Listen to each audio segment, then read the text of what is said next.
మరి సరసం విరసం కొరకే అంటే సరస సల్లాపం సుఖజీవనానికి చుట్టమేగా.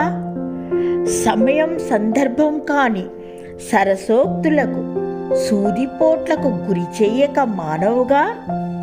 సరసం తెలియని జీవికి సంతసం కాగడా పెట్టి వెతికినా కానరాకపోవచ్చునేమో.